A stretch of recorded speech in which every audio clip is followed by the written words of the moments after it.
Good morning, everybody.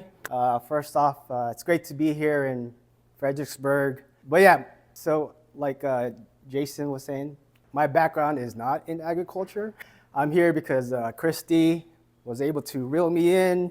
I had a speaking engagement at the Texas Southwest Small Business Development Center, and she saw that I was presenting, and she figured, hey, this topic would be good for y'all, and hopefully I can provide some of that vision to alignment that we're going to talk about today. I was able to serve with the Marine Corps, with the Army, and some of not so nice places, right? In Iraq multiple times, in Afghanistan, where clarity wasn't optional, right? In those situations, I'm gonna talk a lot about clarity today. It wasn't optional; it was survival. And since retiring, I've been able to help other leaders who kind of have that same responsibility, help them focus in getting that alignment. They have that same responsibility where their decisions doesn't just affect their organization, it also affects, maybe their families and also the communities. And I think that's the same leadership that we have in this room, right? With the work that you all do. So again, I'm not here as a cheerleader. I'm just here to help you all, gain more clarity and help you lead better with your co-ops and your organizations. So with doing some of these honest leadership work, it's going to require all of us here to, just be a little vulnerable, right? Be a little transparent, and also challenge our own assumptions that we may have when it comes to leadership. The reality of it is that as leaders, we can't fix what we won't face, right? We can't fix what we won't face. Bad leadership, it doesn't necessarily come from bad intentions or leadership. It's more so leaders avoiding those hard conversations and avoiding those uncomfortable truths. So my 3 asks from y'all today is, just be present, be honest, and also, like I said, just be willing to challenge your own assumptions, okay? But yeah, so the reality that we're leading in right now, right? When we're talking about being honest, how many co-ops are out there, instead of working on their business, are working in their business, right? He mentioned a lot of things that could be going on, right? With tariffs, with the political instability now. He mentioned input costs, some of the changes in policies. You're dealing with all that as leaders in your co-op, in your organization. And then also you got to deal with serving your members, right? And then just as important, making sure that the coffee never runs dry. So, but yeah, if the mission isn't clear, right, activity replaces achievement. You end up being busy, but just because you're busy doesn't mean you're always getting better. 80% of leaders say that their team lacks a shared vision. 80% of leaders say their team lacks a shared vision. In co-ops, maybe in Texas co-ops, that doesn't just cost you profits, it could also cost you your reputation, your standing with your community, cost you legacy. Gallup's global research shows that the number one thing employees want from their leaders is hope, which means having a clear vision of the future, and also just as important, what's their role in that future? So what does that mean for us as leaders? Well, again, it requires us to be clear, be intentional, and be consistent with the message that we're putting out to our team. So how do good intentions go sideways? Early in my military career, during one of our deployments overseas, I guess just to make a long story short, our plan fell apart, right? It wasn't because of the people, but because the mission was focused in the wrong direction. But you do need to be clear, and like I said, be intentional with your message, all right? Because I've learned that leadership is not just about volume, it's about clarity. Well, when clarity disappears, that's when commitment dies, right? When clarity disappears, commitment dies. Right? So how do we lead better, right? How do we lead better? So this is where what I call the impact brief comes in. Right? It's based on my military experience, leadership operating system that I've been able to use in my coaching program. So impact, it stands for insight, mission, right? Plan, alignment, communication, and time frame. Today, we have about 90 minutes or so. We're going to be focusing on the first two, which is insight and mission. Insight and mission. because if you don't get those two right, then nothing else will stick. And the key message here for this session is, having clarity before we start execution. Clarity before execution. Again, the two pillars, insight, mission. So let's go over the first one, insight. Well, the best leaders, they don't just work the field, but they learn to walk it, right? Insight comes from us just taking a step back and just asking ourselves, hey, what's really going on out here?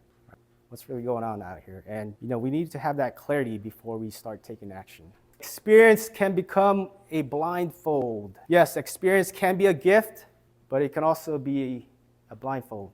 So, insight requires us to stay humble, have that humility, and just have that courage to say, hey, you know what?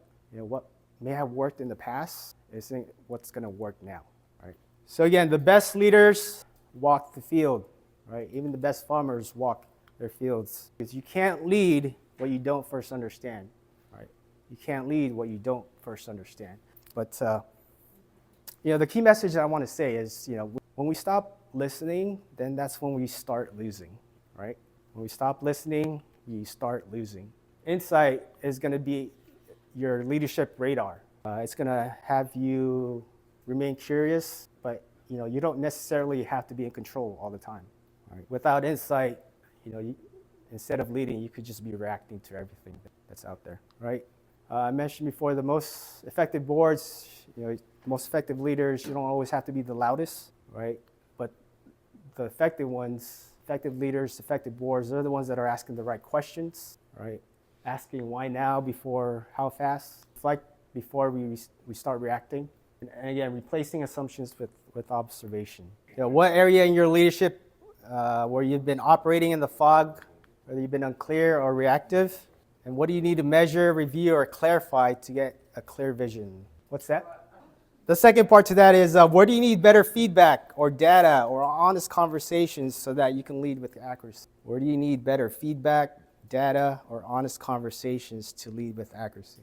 I will say I have one board member that drives his own truck, and I probably have the most lengthy conversations with him in August after harvest is done about the issues that he saw. Micromanage conversation, and so it's, I try every year to jump in the truck with him, so then I'm kind of incognito, because everybody works harder when they see my pickup pull on the plant, and it doesn't matter. I think as board members, that is something that you guys should take on and just go, man, I know it's a Thursday and I got cotton pickers in the field, but let's go see that module go from hitting on the. How long did it take? So now that we're able to see clearly, let's talk about how we can define purpose. So we're taking it from clarity to defining purpose, and that leads us to the second pillar we're going to talk about is mission. Define before we deploy. Yeah, it was Greg that mentioned early in his session that we have to know where we've been in order for us to know where we're going, right?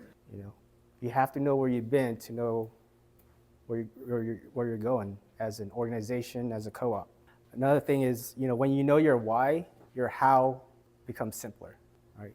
When you know your why, your how becomes simpler. Well, mission, it's more than just a statement, right? Your mission, it has to be clear. It has to be clear enough to remember. It has to be short enough to share.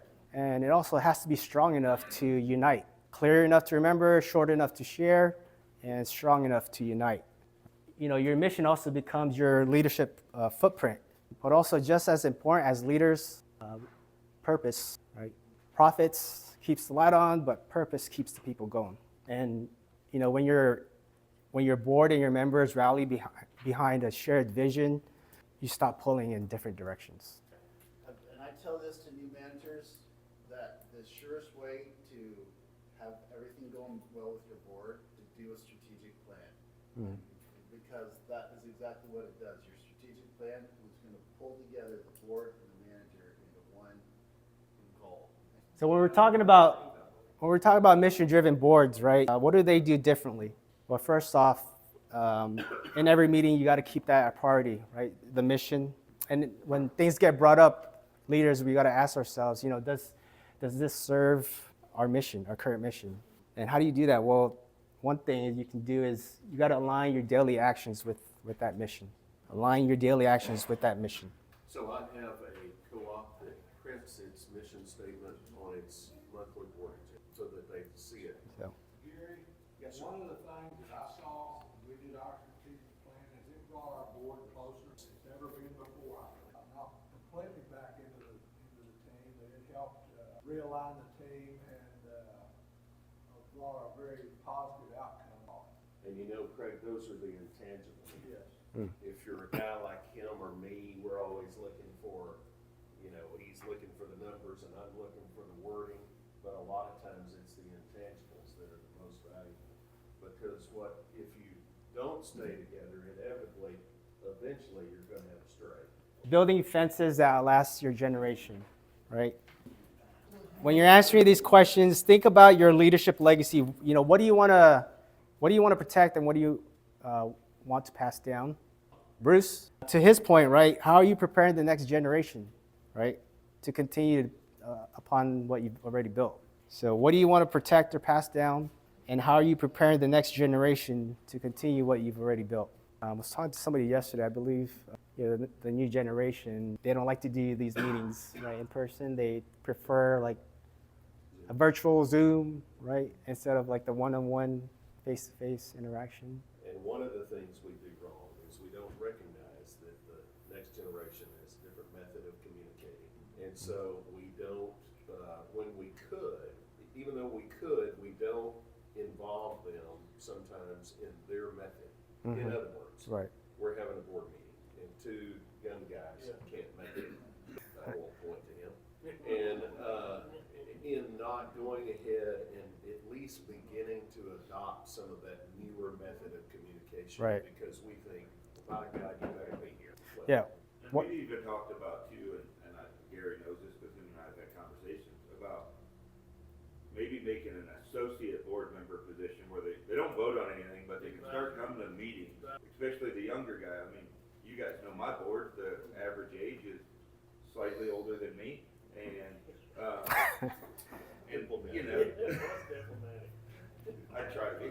But, so, you know, how do you get some of those younger farmers to have an opinion that, you know, our board is making 20-year decisions on some of this equipment? Well, Bruce, I think what happens is they're driven by the immediate needs of their business a lot more than thinking about the long-term consequence of what we have. In other words, they take what we have for granted because it's always been there. We say it takes to maintain that and manage it for productive ROI into the future. That's really the key. And you know,